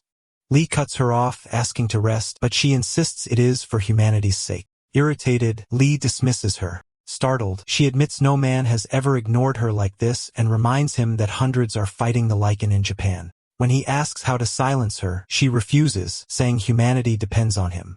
Lee finds her words troublesome and says he no longer wishes to fight, leaving her speechless. After the captain calls her to the cockpit, Lee finally rests, but Nami soon returns with urgent news. The Lycan has begun summoning monsters from other dungeons to destroy cities. When the plane lands, they prepare to part ways. Min-soo hugs Nami tightly, pretending to be a helpless orphan, while Lee reflects she still does not know he is a player. Nami promises they will meet again, and tells Lee to head to the Tokyo hotel surrounded by skyscrapers. Lee nods and walks off with Min-soo, who wishes the moment had lasted longer. Soon, they reach a gate glowing with gray light. Lee studies it, realizing it is another result of the Lycan's chaos. The city's destruction confirms Nami's intel. The Lycan is opening gates and unleashing monsters non-stop. Min-soo explains that Japanese players are tracking it and waiting for the right time to strike. He offers to contact them, but Lee refuses and points toward the gate, deciding to handle it first. When fire serpents emerge, Lee questions why the locals have not cleared them. Min-soo explains the gate opened early because of them. Lee reasons that as long as the monsters remain, the gate will stay open. He orders Min-soo to release poison at the front while he handles the rest. As they fight, Lee earns bonus points from the butterfly effect and grows uneasy, remembering how it once spawned a level 100 monster inside a level 38 dungeon. Min-soo suddenly reports that the Lycan is heading toward them. Lee pauses surprised and wonders why it would come here. Min-soo shows Lee live footage of the Lycan. The creature releases a powerful energy blast that shoots toward the cameraman. The man screams for help before the screen turns black. Moments later, an emergency broadcast spreads across the nation, calling all players to arms. The message warns that the country stands on the brink of ruin and that the United States is considering a nuclear strike. Citizens beg against it, pleading for the heroes to protect them. Lee reacts with irritation, wondering why they would use a nuke on something he could crush easily. The scene shifts to the battlefield where players struggle against the Lycan and its horde. Bullets and magic attacks fly, yet the beast easily deflects them and retaliates with deadly slashes. Players shout orders, but their efforts fail. One mutters that if only he were level 60, things might be different. Another realizes that if the Lycan breaks through, the country will fall. Back with Lee, Min-soo reports that the Lycan has changed direction. It is now heading for the nuclear power plant, and disaster is less than an hour away. Lee clenches his teeth, curses the beast, and decides to move. He pours all 1,545 bonus points into strength, raising his total to 5,852. As they rush forward, he asks who once held the highest strength. Min-soo recalls Board from the United States, who had about 1,500 strength at level 658. Lee cuts him off, saying those numbers mean nothing now since the world has changed. They soon reach the battlefield where exhausted players are barely holding the line. Explosions shake the ground. Lee surveys the chaos and mutters that it is a complete mess. Min-soo points out that the nuclear plant is nearby and that nearly every player in Japan has gathered. Lee questions if the top Japanese players who cleared the final dungeon are present, then scoffs that they must have run away. Min-soo admits Japan's representative vanished after the reset, and Lee dismisses them all as worthless. A player notices them and shouts something, but the language barrier leaves them confused. Lee jokes that maybe he asked about lunch, and Min-soo laughs weakly. Then the Leekin's mocking laughter echoes across the battlefield. Lee calls it clever for taunting them and orders Min-soo to assist the others while he handles the beast. Climbing a skyscraper, Lee overlooks the battle below. Hundreds of players line rooftops, launching attacks that light up the sky. Fireballs, arrows, and thunderbolts rain down, shaking the city. The LYC encounters, smashing buildings and scattering players. Their leader rallies them, raising a fireball high and commanding everyone to strike together. The explosion signals a massive barrage that forces the Leekin to one knee. Cheers erupt as they believe victory is near, but the creature rises in fury. The Lycan lifts its sword and prepares a devastating circular slash aimed at the skyscrapers. Despair fills the players as they realize the attack will annihilate them. From above, Lee watches the destruction unfold and decides it is finally time to step in.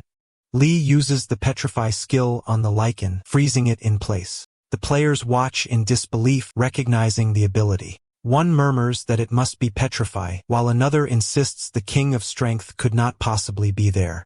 Lee leaps from the skyscraper, lands before the motionless beast, and flicks its head. The Lycan dies instantly, and his level rises several times at once. The players erupt in cheers, hailing him as their savior and king. Though he cannot understand their words, Lee assumes they are praising him.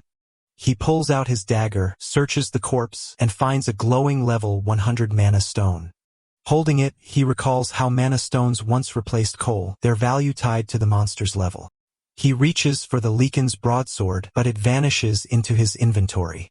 A system message reminds him he cannot equip it until level 100. Nami, watching from afar, remarks that his arrogance was not misplaced. Lee tells her to ready the jet, saying he will handle the Leekin in the United States as well. She informs him that it was already destroyed with a missile in the desert. Lee acknowledges this, noting their vast land made it possible. Nami adds that Japan's emperor and prime minister wish to thank him, but he dismisses the offer and focuses instead on scanning other players with the Eye of God. At the airport, a massive crowd gathers to welcome him. Reporters ask if he will face future monsters. Lee replies that it depends on how the country treats him. He mentions that Japan treated him well, recalling how more people had watched his battle than the prime minister's speech.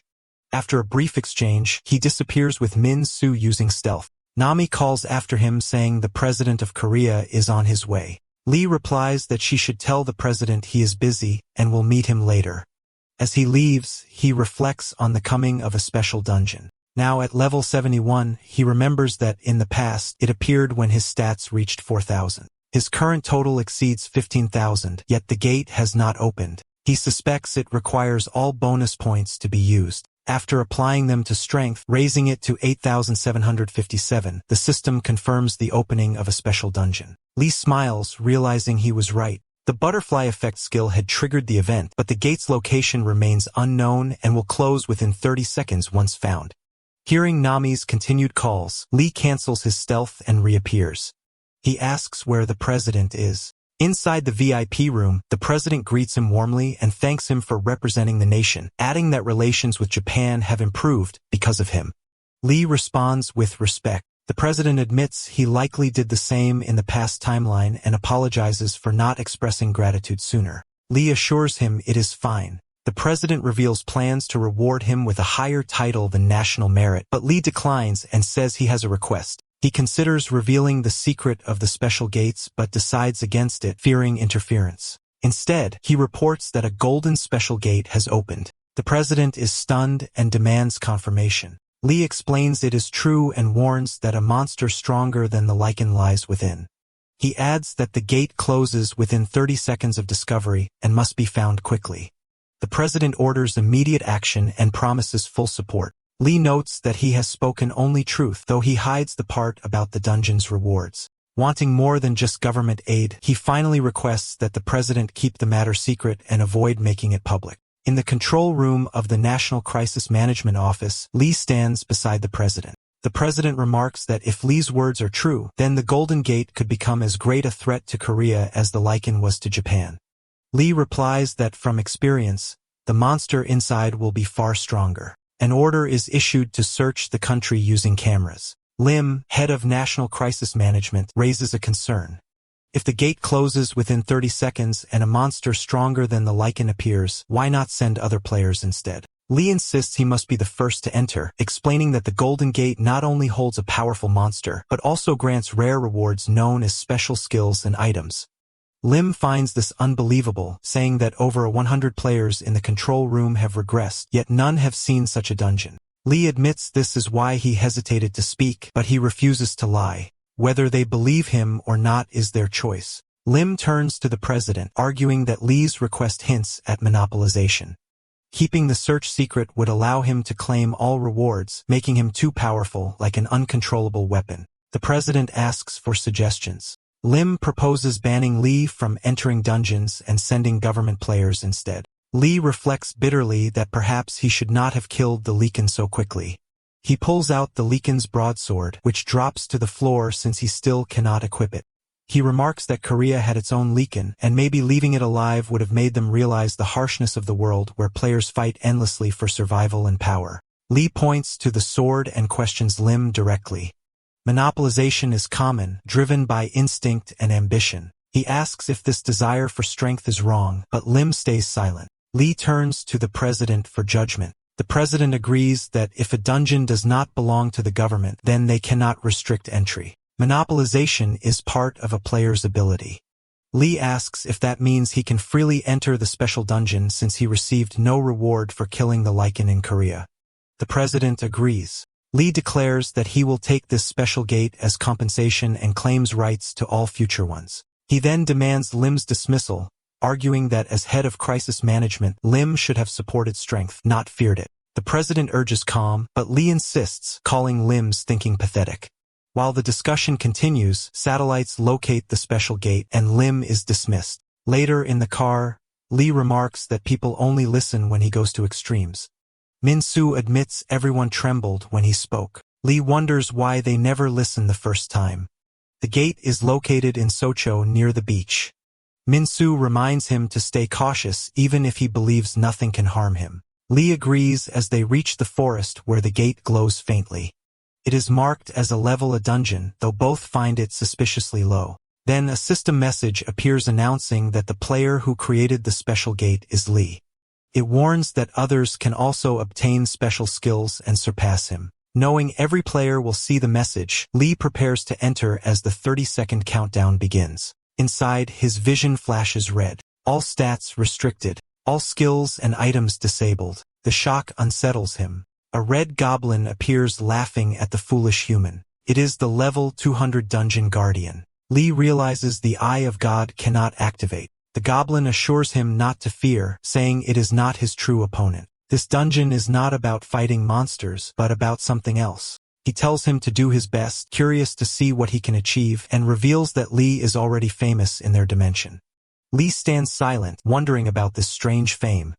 Lee asks the red goblin if this is entertaining for him. The goblin acts frightened and begs him to stop, but Lee finds the conversation pointless. A system message appears, revealing that this level 2 special dungeon is not for monster hunting. It instructs him to unlock one attribute to clear the dungeon. Lee selects strength, reasoning that since he cannot assess the situation, guessing is all he can do. The goblin warns that choosing strength will make the challenge harder. Lee orders him to stay quiet, grabs him by the neck, and demands to know who the real opponent is. A new notification appears, and Lee is transported into a vast desert where a tall tower stands. The system instructs him to claim the stat rune at the top. He assumes the rune increases attributes and regrets sparing the goblin. Inside, a spiral staircase winds upward and a timer appears, 18 hours until death. Panic grips him at the thought of dying without his stats or skills. He begins climbing, but arrows suddenly shoot from hidden traps, grazing his cheek. Soon, a boulder rolls down the stairs, forcing him to retreat. Realizing strength is useless here, he curses his choice but keeps going. Exhausted, he hides between fallen boulders at the tower's base, breathing heavily. His body feels completely human now. Climbing again seems impossible, but the timer still shows 16 hours left. As he leans on the wall, he notices the tightly stacked stone bricks and comes up with a new idea. The goal is only to obtain the rune, not to climb. Destroying the tower might work. He lifts a large boulder and hurls it at the wall. The stones crack and the structure begins to collapse. Within moments, the entire tower crumbles to the ground. Among the rubble, Lee spots a glowing rune. It is the strength stat rune, granting 2,000 points. Relief fills him as he picks it up and swallows it. The system announces the dungeon is cleared and begins transporting him back. When he reappears, the red goblin stares in disbelief. He screams that Lee destroyed the entire tower and that the rune was meant for another player. Trembling, he pleads for his life, but Lee steps forward and cuts him down. A final notification appears, declaring the dungeon cleared and the gate closing in 3 minutes. Lee sits on his sofa, reflecting that more than one special gate has opened. This means another player now has the chance to cross 1,000 points in an attribute. Someone has already reached that level without even advancing to level 300. Since some of Lee's stats are still under 1,000, his king titles are not at risk, but he knows he must act. He opens his stat window and adds 1,400 points each to mana and stamina. Mana rises to 1,853 and stamina to 1,990. The system grants him 2 new achievements, King of Mana and King of Stamina. Each title brings a new skill. Mana restriction halts mana flow within range for 5 seconds, while blood flow increases in enemy circulation causing heavier damage. Relief washes over him as he realizes he can now bend stats to his will. Then a system warning appears stating that his actions are shaking the future. He frowns, uncertain what it means. At the World Player Association's United States branch, members discuss the new achievement. They agree it could only be Lee. One mentions Yahello, but she calmly says it is fine if it was him. Others argue, recalling how Lee once ignored their requests and insulted them. Yahello defends him, saying those who know him understand he is not bad. They confirm that Lee crafted the special gate, meaning anyone can now gain special skills and rival him. Concern grows about someone so uncontrollable holding such power. Yahello insists he is not dangerous, just unpredictable. They ask her about her own gate experience. She explains that there were no monsters to hunt, only a tower with a rune at the top. A red goblin guided her, and without him, she would have died. Swallowing the rune gave her 2,000 mana. Hearing this, they realize Lee's achievements are even greater. Some warn he might have already cleared multiple special gates. The group concludes that the association must gain control of future gates. They order Yahello to travel to Korea and monitor reports. She understands they want her to surpass Lee, though she has no desire to. Meanwhile, Min-soo explains to Lee that the association claims to serve the greater good, but works much like a guild. Its members are elite players who choose fame over wealth. Acting as a world army, the association manages dungeon access and receives government funding. Lee understands their influence, but knows hidden agendas exist within. He asks about the player who cleared the United States gate. Min-soo tells him it was Yahello, known as the witch who controls mana through buffs and debuffs. She once held the title of King of Mana, and now after gaining 2,000 mana from the tower, she challenges his position again. With more gates, she might match him, and news of her power is already spreading. Just then, Lee's phone rings with an emergency alert. A level 220 gargoyle has appeared in Bundangu, Seongnamese, and Gyeonggi-do. Citizens are ordered to evacuate as a national emergency is declared. The creature with a human body, dragon wings, and fire breath is already destroying everything in sight. Driving toward the scene, Lee speaks with the president. The president pleads for help, saying 3 gargoyles have destroyed the Tech Valley, including major IT company headquarters. Lee replies that he is already on his way and orders the president to clear the area. The president agrees, but adds that rumors are spreading. People believe Lee himself created the special gates and caused the disasters. Lee laughs and says he is not some god. The one who created the system also made the monsters. The president agrees but adds that people now believe Lee summons monsters to grow stronger. Lee admits there is some truth to that but explains that if he truly had such power, he would summon them right in front of his house. The president accepts his point and assures him the areas have been evacuated, wishing him luck. Lee reminds him that in return for hunting the gargoyles, he wants to be informed first when the next special gate appears. The president asks if this is a condition for fighting, but Lee clarifies it is a necessity. The president agrees, and Lee ends the call as they near the site. He parks and tells Min-soo they will continue on foot. Min-soo spots someone ahead and asks who it is. Lee looks and notes that the president was supposed to clear the area. He calls out, and the woman responds. Activating the Eye of God, he recognizes her stats and realizes it is Hyla. She greets him warmly as Brother Lee, which surprises him. He grabs her hand to confirm something and uses the Eye of Reversal to view her memories. He sees the Red Goblin helping her in the special dungeon, urging her to grow stronger to kill him. Disgusted, Lee mutters that the creature is pathetic and vows to find whoever created the game. He tries to look deeper into her memories of the final dungeon, seeing her injured but urging him to finish the game. When he asks who hurt her, she resists and uses mana to block him. Amused by her skill, he lets it go and asks why she came. Hyla admits she came to see him. Min-soo warns Lee not to trust her. She turns to Min-soo and teases him, saying she didn't know Lee had such a cute friend. Lee presses her again for an answer. Hyla smiles and says he still needs her, just like before. Lee challenges her to prove it, curious to see if she can. The tension feels oddly familiar to him. A loud crash interrupts them as 3 gargoyles appear. Lee asks if they have any weaknesses. Hyla admits she knows none. 1 gargoyle charges, and Lee quickly pulls both her and Min-soo aside. The creature takes flight. Lee uses gravity control, setting its weight to 2 tons, but nothing happens. At 3 tons it groans, and at 4 tons it crashes down. Lee leaps onto it, grips its neck, and slams it back to the ground as its screams echo through the air. Min-soo and Hyla watch as dust rises from the crash, hiding the scene. The gargoyle soon emerges from the rubble, and Hyla gasps in disbelief. Min-soo calls for Lee, uncertain of his whereabouts. Lee steps out from behind the fallen stones, breathing heavily, admitting he almost died. He uses Petrify on the gargoyle, stabs its neck, and activates blood flow, causing it to collapse. Min-soo realizes this is real. Lee has killed the gargoyle. Checking his stats, Lee sees his level rise from 71 to 93. He then turns toward the 2 remaining gargoyles. One breathes fire, but Lee dodges swiftly. The heat brushes past Min-soo, who comments on its intensity. Unable to stand by, Hyla steps forward and casts buffs, raising Lee's strength by 200. Lee looks at her, amused by her effort, while Min-soo warns that the gargoyles are attacking again. Lee activates his armor, and the system notifies him that his skills have strengthened through concentrated mana. He leaps high, grabs both gargoyles by the neck, and slams them to the ground, killing them instantly. His level rises again as he stares at his blood-covered hands, surprised by his own power. Hyla reminds him she has supported him like this before. When he questions her, she frowns and says he never changes. Before he can reply, the president calls, thanking him for saving the country. Lee assumes he watched everything live, and the president confirms. Lee instructs him to share special gate locations through the Crisis Management Office. A system notification appears for all 3. The president reports a new special gate has opened. Lee frowns, wondering why the system gave no warning and suspects the god behind it seeks to test or destroy him. Hyla reads the message aloud. The gate appeared because of Lee's overwhelming strength, now at level 117.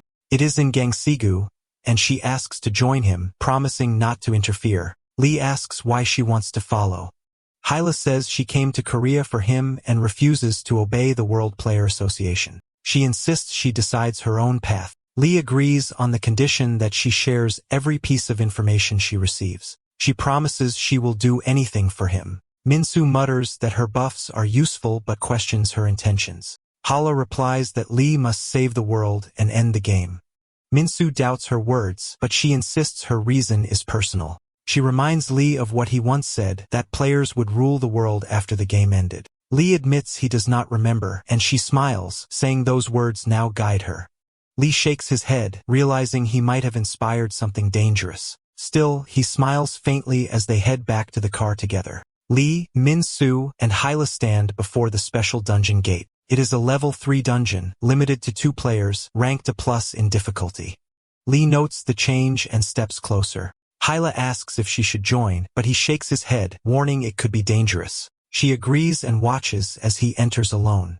Inside, a red goblin waits. The moment it sees Lee, it recognizes him and reacts nervously. Lee senses something wrong and demands to know what it is hiding. The goblin hesitates, so Lee activates Eye of God, revealing its true power, level 300 with all stats at 3000. Grabbing the goblin by the head, he forces it to explain. Panicking, the goblin reveals the dungeon's objective, to block monsters coming through the tunnels below. Lee listens as it explains the setup. He must stop the creatures from crossing the ravine. When he asks what kind of monsters, the goblin admits they are gargoyles, level 220. Hearing this, Lee recalls killing 3 earlier that day and warns the goblin not to lie. As he walks away, the goblin asks if he is really alone. Lee confirms, and the system announces the mission has begun. Survive 3 hours or die. Lee jumps into the ravine as the goblin smirks above, confident his death is certain. Soon, a swarm of gargoyles appears.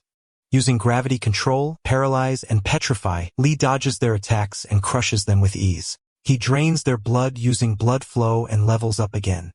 Before he can rest, a second wave arrives. Instead of fear, a grin spreads across his face as he prepares for more. Above, the red goblin warns Hyla to leave, but she refuses, saying she is a player too. Ignoring its protests, she leaps down to join Lee. When he asks why she followed, she admits she had a bad feeling. He asks about Min-soo, and she assures him he stayed outside. Her arrival strengthens his skills as mana flow concentrates, lowering the dungeon's difficulty. Lee looks around in disbelief as the gargoyles suddenly turn into goblins. Frustrated, he smashes the ground, killing them all instantly. He realizes someone is manipulating the dungeon, testing his limits. Hyla notices his tense expression and asks what is wrong, but he brushes it off. When she offers to deal with the red goblin, Lee silently acknowledges her loyalty, realizing she may have been his ally in a past life. Later, Lee confronts the red goblin again, gripping its head tightly. Trembling, it insists it only followed orders. Lee's tone hardens as he demands to know who gave those orders. His patience finally gone. Lee listens as the red goblin begs for mercy, promising to reveal the truth if spared. It explains that their god controls the game channel. Lee questions if it is truly a god, and the goblin insists it is, claiming it watches everything within the game. Lee smirks and raises his middle finger to the air, knowing the god must be watching. The goblin admits the god interfered because Lee broke the game's balance. Lee frowns, pointing out they made him this way. The goblin pleads ignorance, saying it only followed orders to raise the dungeon difficulty when Lee entered. Disappointed, Lee sighs and crushes its skull, ending its life. Hyla steps forward and says he can meet the god in the final dungeon. Lee looks at her curious. She explains that the god is the one who created the entire game.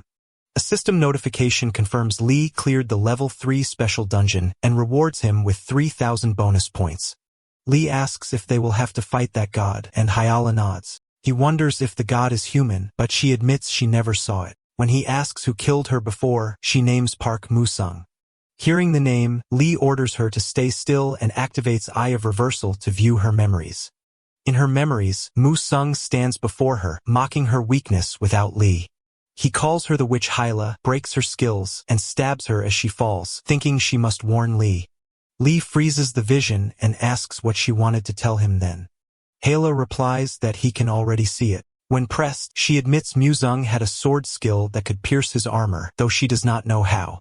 Before Lee can ask more, a system warning appears, saying the gate will close in 3 minutes. Outside, Hyla checks her status window in disbelief, realizing the points are real. Lee distributes his bonus points into strength, raising it beyond 21,000. Min-soo groans from dizziness, and Hyla suggests their stats may be affecting their bodies. Lee tests his power, activates armor, and punches the ground, leaving a deep crater.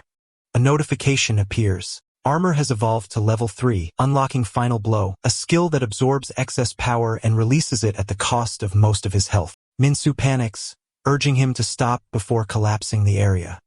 Lee studies the skill and mutters, it is useless unless he faces someone who can truly challenge him. Soon, news spreads of a player surpassing 1,000 stat points within a month. Analysts declare the world has changed and new strategies are needed. Lee reads the headlines and laughs, hoping stronger players will finally emerge. As special gates appear across the world, players grow faster and hunt tougher monsters. Watching this, Lee decides to pause his dungeon hunts, letting others catch up. The faster they grow, the more the world evolves and the greater his own rewards become. Yet one thought lingers in his mind, Park Musang. Lee and Hyla stand before the statues. Hyla laughs when she sees Lee's statue showing the middle finger, calling it ridiculous. Lee notices Park Musang's statue is smaller and covered in graffiti, never updated since it was built. Lee contacts the president, complaining about the statues in Gwanghwamun Square. He argues his statue should be moved because he has not achieved feats like Admiral Yi Sun Sun or King Sejong. The president reminds him he saved the world, but Lee insists his actions were for personal gain, making the statue embarrassing. The president explains it was chosen by national vote, declaring Lee a hero, yet Lee still demands it be moved. The president reluctantly agrees. Lee then asks about removing Park Museong's statue. Before the president can respond, Lee destroys it. He explains the act is being streamed live, so Musang will see his reputation ruined and be forced to abandon his false hero image. He tells the president to place his statue in front of Musang's house instead. The Blue House reacts quickly, broadcasting the footage nationwide. The public is shocked, questioning why Musang remains silent. They recall his past power but notice his absence now. Hyla explains Musang became a player only 5 years before the final dungeon appeared, rising to the top within that short time. Most believe becoming a player comes from finding a gate or gaining mana from monsters. Lee realizes Musang has not yet awakened in this timeline. Minsu calls this good news and Lee agrees. Musang must face strong monsters to become a player again. This gives Lee time to prepare. When Musang finally awakens, Lee plans to either kill him instantly or brand him a traitor, forcing him into hiding. Lee contacts the president again, asking for an article portraying Musang as the worst man in history, hiding behind a hero's mask. He is certain Musang will not stay silent after that. Elsewhere, a red goblin forces stat stones into a gargoyle's throat, promising it power to kill Lee. He debates keeping some for himself, but decides the gargoyle is his only hope. If it kills Lee, it will lead all monsters. Meanwhile, other players continue clearing gates, helping Lee indirectly. He waits for the level 51 gate in Korea, which grants the assassin class skill. Lying Do suggests he rest, and Min Su agrees. A system warning appears, stating his actions are greatly altering the future. Lei lies back puzzled. Kayla asks about it, and he replies that another level 200 monster is about to emerge. Suddenly, a gate opens. A level 51 silver armor gate filled with players, rated difficulty A. Yahello warns they have no time to rest. Lee smirks, saying they will achieve 2 goals today as the gargoyle-like figure appears and the battle begins. The monster lands heavily, shaking the ground. Lee instantly summons his armor and charges forward. The creature growls and traps both his arms in its grip. Lee flinches, then activates the Eye of God. The scan reveals the monster's level, 230, with stats far beyond normal. He turns to Minsu and Hyla asking what the numbers should be. Hyla replies they should not exceed 3,000. Minsu warns him not to waste time and to finish it quickly, reminding him that hesitation brings curses. Lee mutters in disbelief as he reads over 20,000 total stats.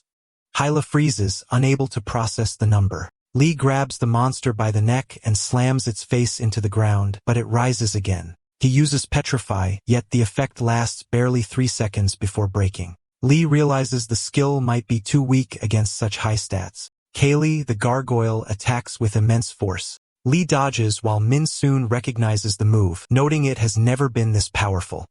Hyla senses the immense mana around it and warns Lee to stay alert. Lee grips its head again, slamming it down repeatedly until it finally collapses. He levels up several times. Catching his breath, Lee wonders if the creature had absorbed stat runes. Minsu points out they entered the gate immediately, so no one else could have altered it. Lee agrees, realizing something strange is happening again. Hyla, alarmed, questions how a level 230 monster could have over 20,000 stats. She asks Lee where his power truly comes from and if he is the one creating the special gates. Lee admits it is partly true. He triggers the gates but does not create them. As they speak, Lee draws his dagger and cuts open the monster's body. Inside, he finds several stat stones. Hala gasps while Lee laughs, realizing what this means. To confirm, he feeds one stone to the silver armor monster and scans it again with the Eye of God. When he spots a stat rune inside, the truth becomes clear. Lee smirks and curses the red goblin, knowing exactly who is behind it. Alright, that's the end of the story. Thanks for watching. See you in the next one.